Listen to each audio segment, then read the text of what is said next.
I, 26F, never thought I'd see the day when my husband would stand up in front of my entire family and say those words. "I'll never forgive her," Alex said, his voice cutting through the reunion dinner like a knife through butter. And my sister Sarah just smirked. That smirk. The same one she'd worn for years whenever she knew she'd gotten away with something. But this time, she had no idea what was coming. Alex, 28, male, and I had been married for 3 years when this happened. We were happy together, really happy.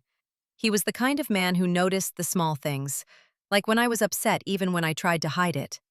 He knew my family dynamics were complicated, especially when it came to Sarah, 29, F.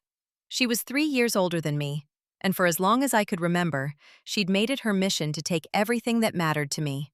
The family reunion was supposed to be a celebration. My parents had been planning it for months, bringing together relatives from all over the country to their house in Connecticut.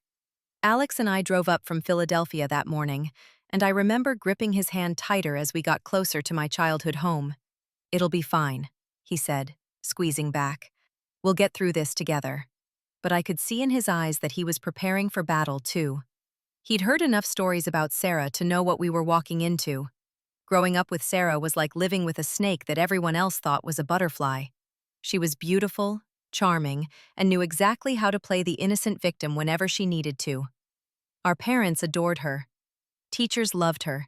Friends thought she was perfect. But behind closed doors, she was calculating and cruel. She'd stolen my boyfriends in high school, sabotaged my college applications, and even managed to convince our parents that I was the difficult one. But the worst betrayal, the one that still made my blood boil, happened 5 years ago. I'd worked for 2 years to build up my own catering business. It was my dream, something I'd poured my heart and soul into. I'd saved every penny, developed recipes, built a client base, and was finally ready to open my own commercial kitchen. Sarah knew how much it meant to me. She'd watched me work 16-hour days, seen me come home exhausted but excited, listened to me talk about my plans for the future, and then she destroyed it all. The memory smell of my mother's cooking. The living room was full of relatives, cousins I hadn't seen in years, aunts and uncles making small talk. My mother rushed over to greet us, all smiles and hugs.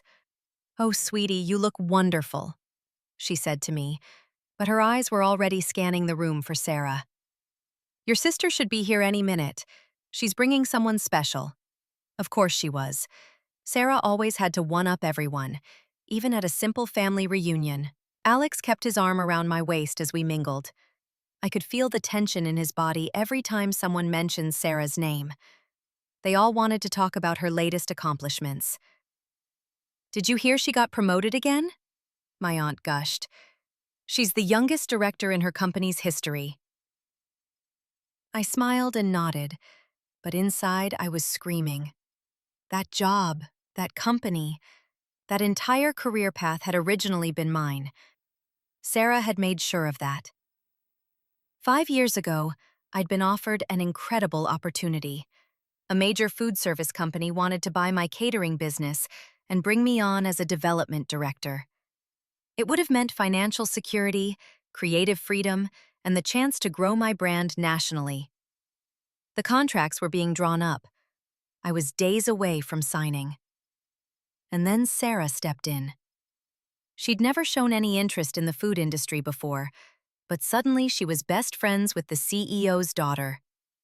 Suddenly there were rumors about my business practices, health code violations that didn't exist, financial irregularities that were completely fabricated, anonymous complaints that I knew came from her.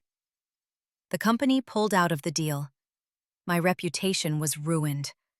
I had to close my business within 6 months. And guess who swooped in with a fresh new vision for the exact same role I'd been offered?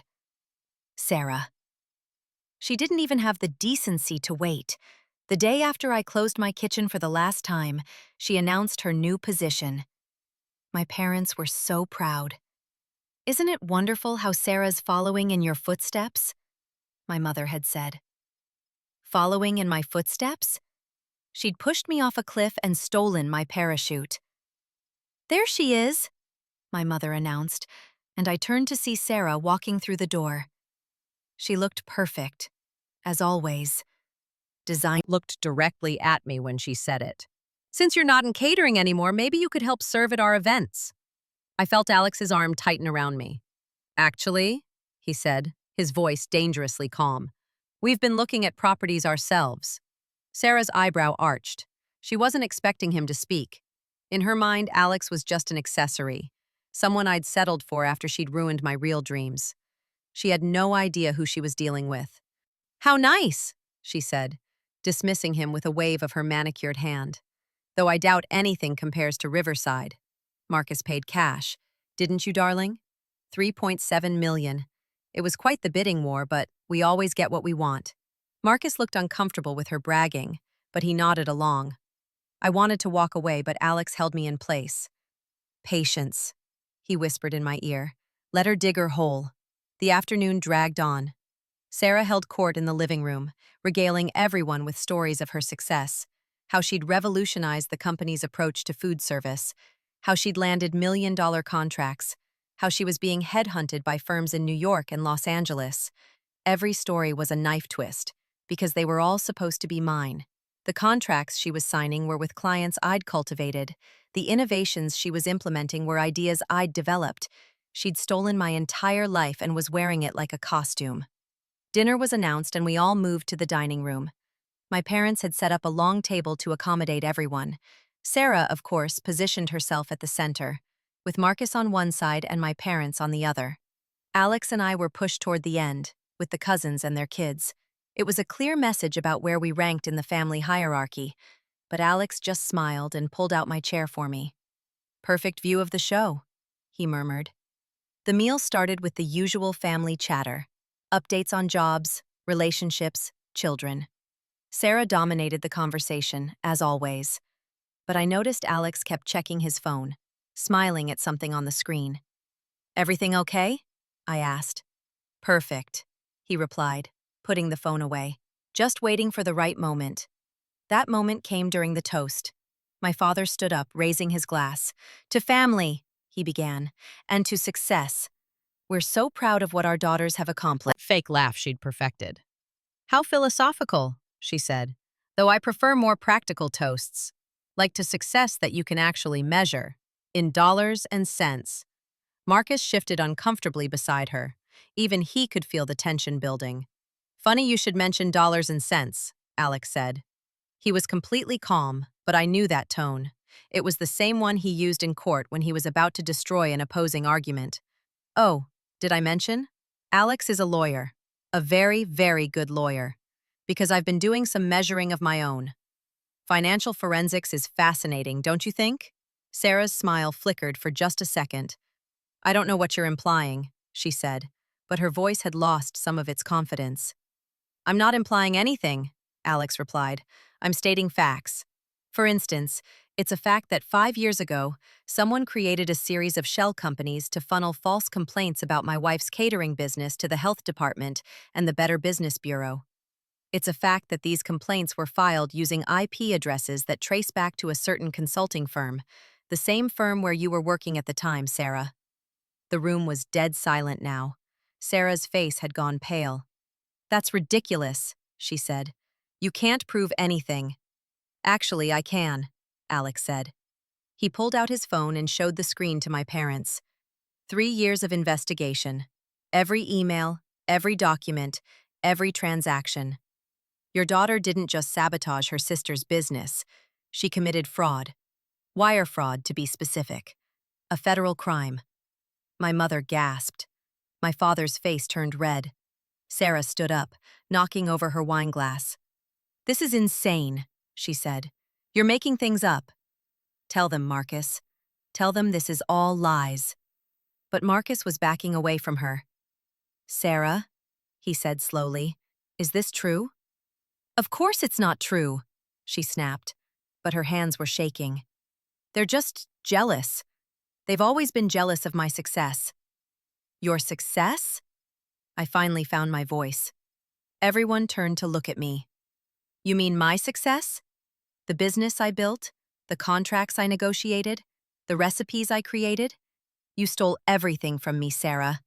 Everything. You couldn't handle the board of directors at your company, who might want to know that their star director built her entire career on stolen foundations. Sarah's phone started buzzing. She grabbed it, and I watched her face crumble as she read the screen. "What did you do?" she whispered. "I sent the evidence to all interested parties about an hour ago," Alex said. "Your company's board, the IRS, the original clients you stole from my wife's business. They all have copies of everything. Every fraudulent complaint, every stolen recipe, every redirected contract. Date-stamped, verified, and legally documented." "You can't," Sarah said, but she was already backing toward the door. "This will ruin me. The same way you ruined her?" Alex asked, putting his arm around me. "The difference is, she built herself back up through honest work. You built a house of cards on a foundation of lies. It was always going to fall. We just chose the timing." Marcus was already heading for the door. "I need to make some calls," he muttered. "About the house. About everything." He looked at Sarah with disgust. $3.7 million? Was any of that even real? "Wait!" Sarah called after him, but he was gone. She turned back to us, and for the first time in my life I saw real fear in her eyes. "You did this," she said to me. "You planned this whole thing." "Actually," I said, standing up to face her, "Alex planned it. From the day we got married, he's been working on this, gathering evidence, building the case, waiting for the perfect moment. I told him everything you did to me, and he said something I'll never forget. He said, 'I'll never forgive her for what she did to you, but I'll make sure she pays for it.'" "And that moment about the house?" Alex added, clearly enjoying himself now. "The Riverside estate? We actually put in an offer on that property months ago. A sealed bid through a trust. We knew you'd want it, Sarah. It's exactly your style. Ostentatious, overpriced, and stolen from someone else. So we made sure you'd win the bidding war. Drove the price up to $3.7 million, just like you said. Way over market value. And now Marcus is gone, your assets are about to be frozen by the IRS, and you're stuck with a purchase contract you can't fulfill. The penalty for breaking that contract—" But before she left, she turned back one more time. "This isn't over," she said to me. "Yes, it is," Alex replied. "Your reputation is destroyed. Your career is over. Your fake relationship just walked out the door, and every dollar you stole is going to be paid back with interest. The IRS doesn't forgive, Sarah. Neither do I." She left then, slamming the door behind her. The room stayed silent for a long moment. Then my mother started crying. "I'm so sorry," she said to me. "We should have believed you. We should have protected you." "It's okay, Mom," I said. Though it wasn't really. They'd chosen Sarah over me for years. But maybe now things could change. The rest of the family slowly dispersed, murmuring amongst themselves. The gossip would spread like wildfire. By tomorrow, everyone would know what Sarah had done. Her carefully constructed image was shattered forever. Alex and I went out to the back porch, away from everyone else. The sun was setting over the yard where Sarah and I had played as children, before she became what she was, before she decided that my happiness was a threat to hers. "Thank you," I said to Alex, "for everything.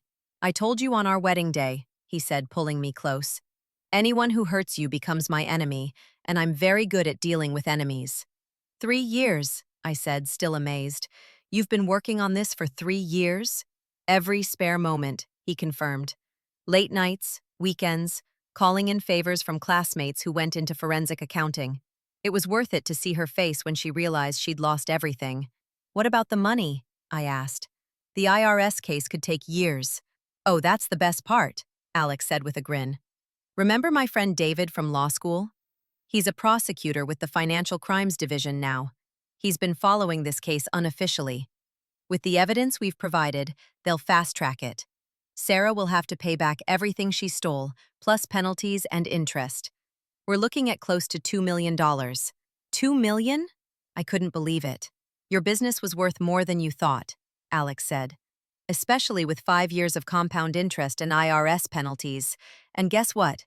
As the victim of the fraud, you're entitled to restitution. Every penny she pays will come back to you." I stood there. "Price. We actually have a backup contract on it.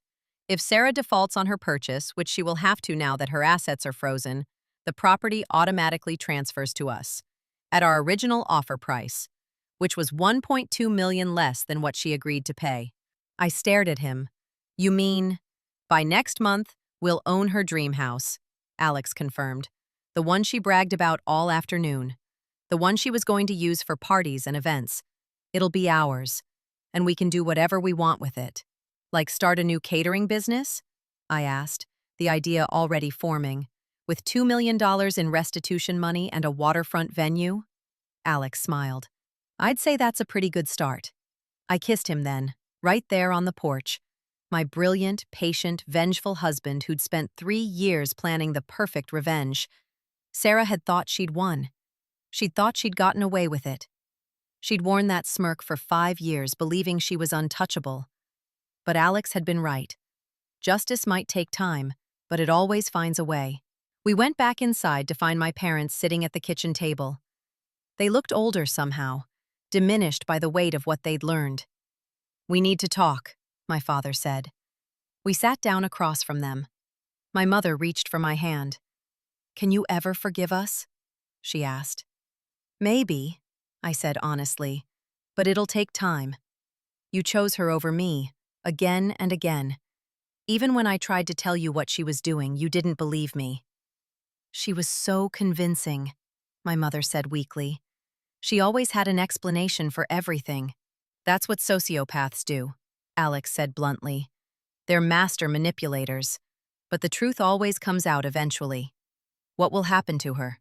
My father asked. Best case scenario for her? Alex considered. She'll have to declare bankruptcy, pay massive fines, possibly serve some jail time for the fraud charges.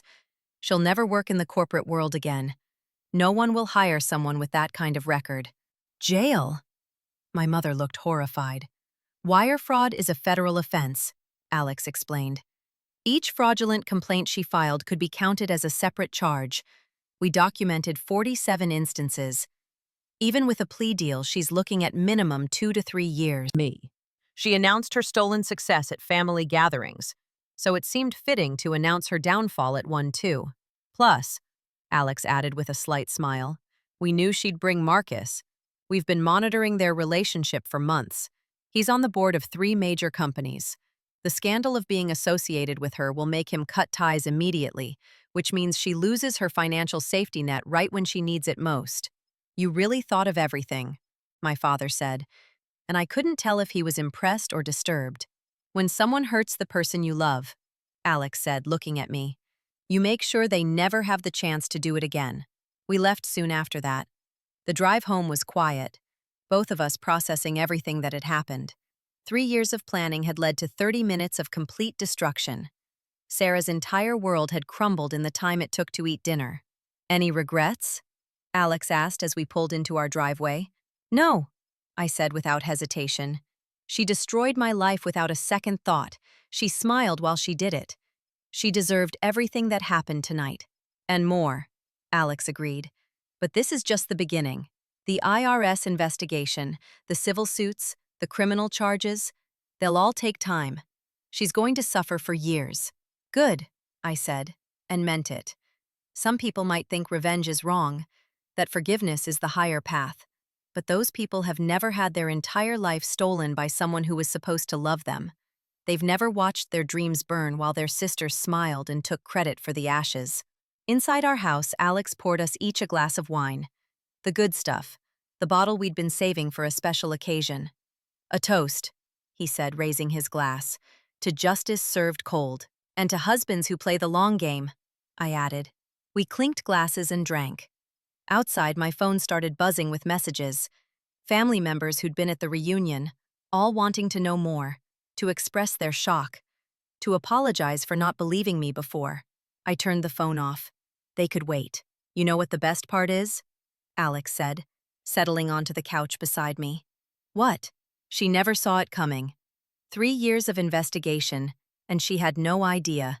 She was so arrogant, so sure she'd gotten away with it, that she never even considered someone might be phone and laughed. It's already on social media, he said, showing me the screen. Someone from the reunion posted about it. Family dinner turns into FBI investigation. It's already got hundreds of shares. Let me guess, I said. Cousin Jennifer? Of course. She never could keep a secret. By tomorrow, everyone in our extended social circle would know. Sarah's carefully maintained image would be completely destroyed. She'd spent years cultivating her reputation as a successful businesswoman, and it was all crumbling in real time. I should feel bad, I said. She's my sister. I should feel something other than satisfaction. Why? Alex asked. Did she feel bad when she destroyed your business? Did she feel bad when she stole your clients? When she took credit for your work?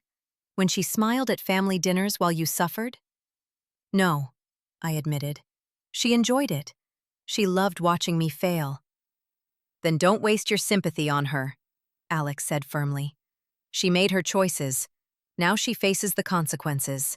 The next morning, everything exploded. Sarah's company issued a statement that she'd been terminated effective immediately. The IRS confirmed they were investigating. 3 of my former clients called, asking if I was planning to restart my catering business. Word had spread fast in the food service industry. You should do it, Alex encouraged over breakfast. Start fresh. You have the money coming from the restitution. We'll have the Riverside estate. You could build something even better than before. Maybe, I said, considering it. But this time, I'd do it differently. Legal protections, better contracts, everything documented. I know an excellent lawyer who could help with that, Alex grinned. My phone rang. It was my mother. Sarah's been arrested, she said without preamble. The FBI took her from her apartment this morning. It's on the news. I turned on the television and there it was. Sarah being led out in handcuffs, trying to hide her face from the cameras. Former food service executive arrested on federal fraud charges, the headline read. They even had her corporate headshot, the one where she looked so confident and successful. The contrast with her current situation was striking. How do you feel? Alex asked, watching me off. I hope you get the justice you deserve. I showed it to Alex. At least he has some decency, he said. More than Sarah ever did. The next few weeks were a whirlwind. Lawyers, documents, interviews with federal investigators. Sarah tried to call me once from jail, but I didn't accept the call. There was nothing left to say.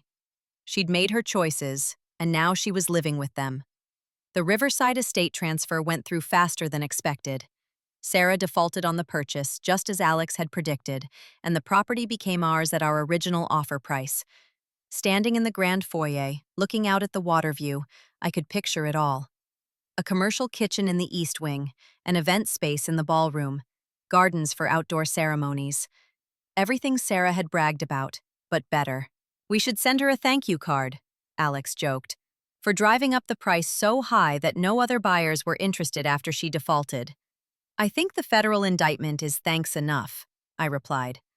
My parents came to see the property. They were trying, in their way, to make amends.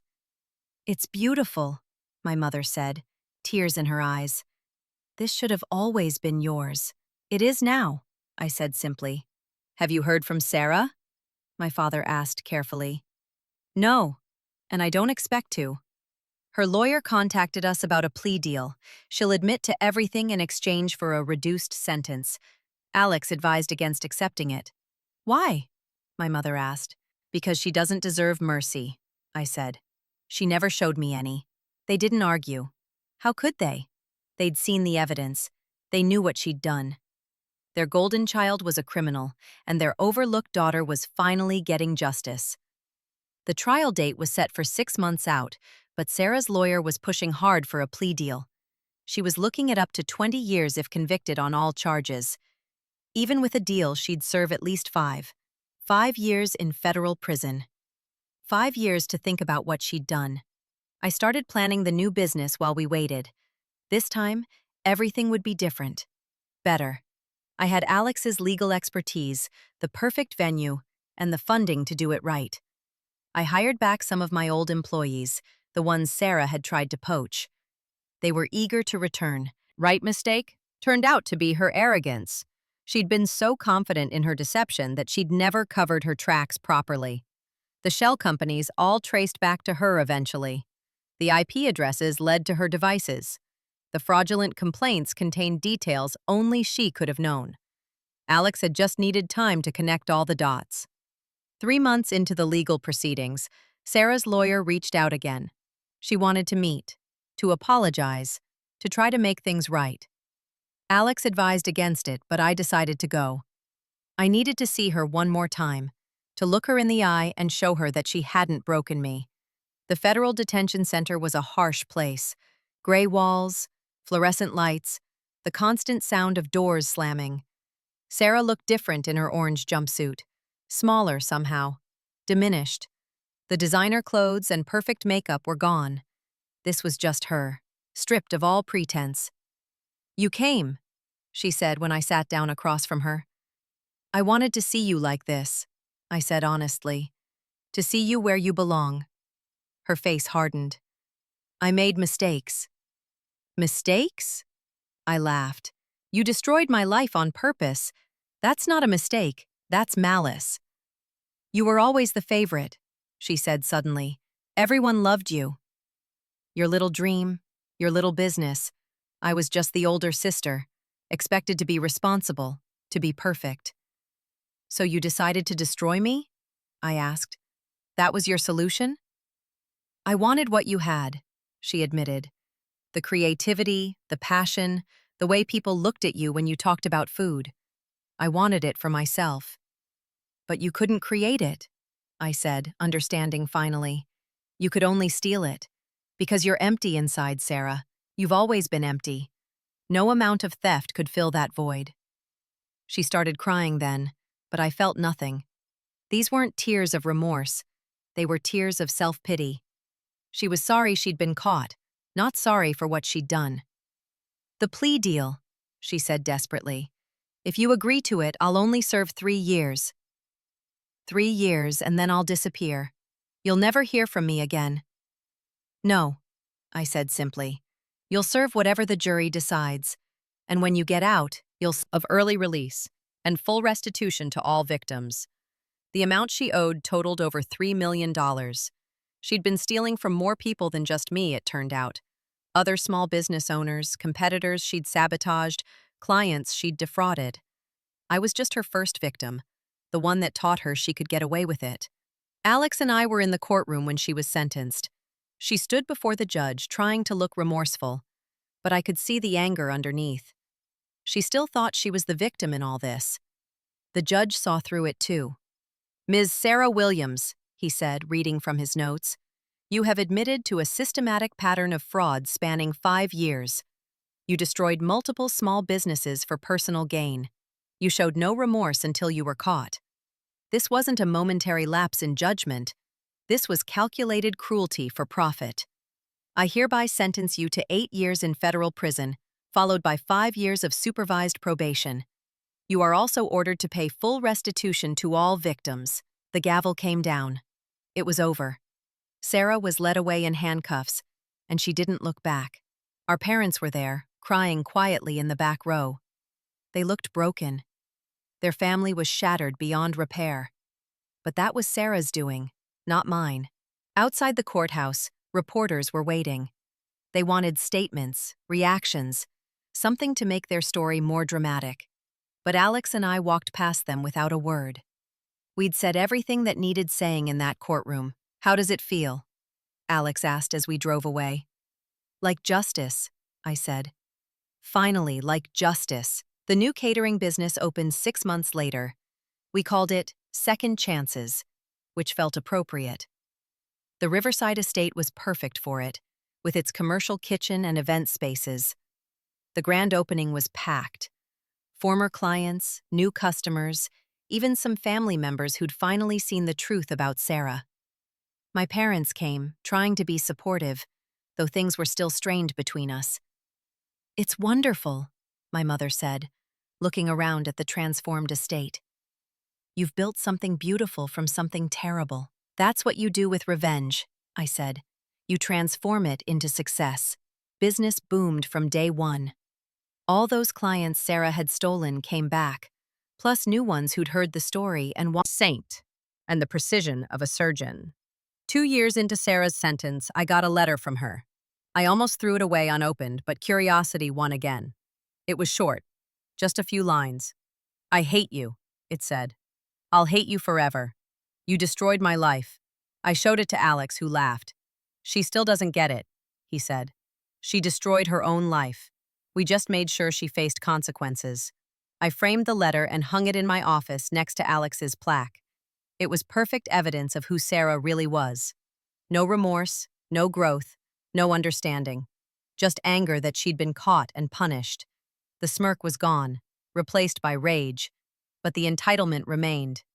The business continued to grow.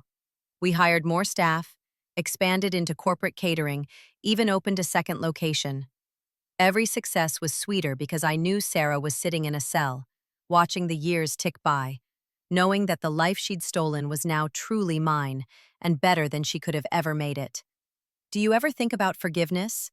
my mother asked one day while helping with a wedding setup at the estate. "No," I said simply. "Forgiveness is for people who show remorse. Sarah's only sorry she got caught." "But holding on to anger," she started. "I'm not holding on to anger," I interrupted. "I'm holding on to justice. There's a difference."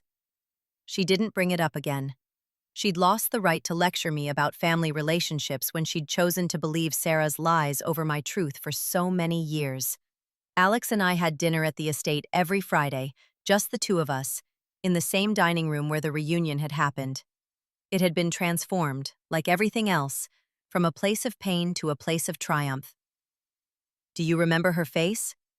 Alex would sometimes ask, and we'd laugh about how her smirk had melted away when she realized what was happening. "She really thought she'd won," I'd reply. "She thought stealing my life meant she'd beaten me forever. Instead, she gave us the motivation to build something better," Alex would point out. "Something she could never have built herself, because she didn't have the creativity or the heart for it." He was right. Sarah could steal ideas, recipes, clients, even entire businesses, but she couldn't steal talent, passion, or the ability to create. Had become one of the premier catering companies on the East Coast. We'd won awards, been featured in magazines, even catered some celebrity events. Every achievement was built on the foundation of justice, on the knowledge that the person who'd tried to destroy me was paying the price for her crimes. "You know what I realized?" I told Alex one evening, as we watched the sunset from the estate's terrace. "Sarah gave us a gift, in a twisted way." "How so?" he asked. "If she hadn't destroyed my first business, I might have settled for less. I might have sold to that company and become just another corporate director. Instead, she forced me to rebuild from scratch, and what I built was so much better. Plus, she revealed who really had my back." I squeezed his hand. "You spent 3 years planning revenge for me. That's true love." "I'd do it again," he said without hesitation. "Anyone who hurts you becomes my enemy.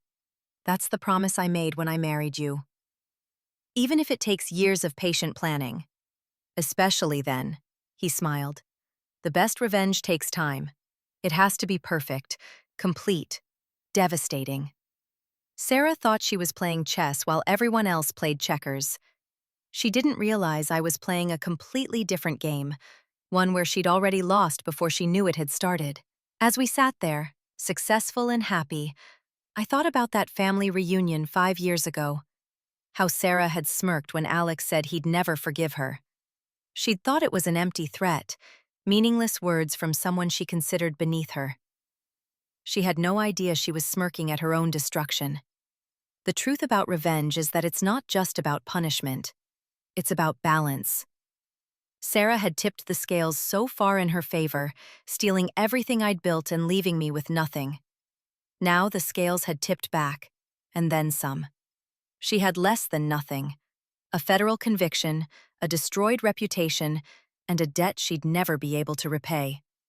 While I had everything: a thriving business, a loving husband, and the satisfaction of knowing justice had been served.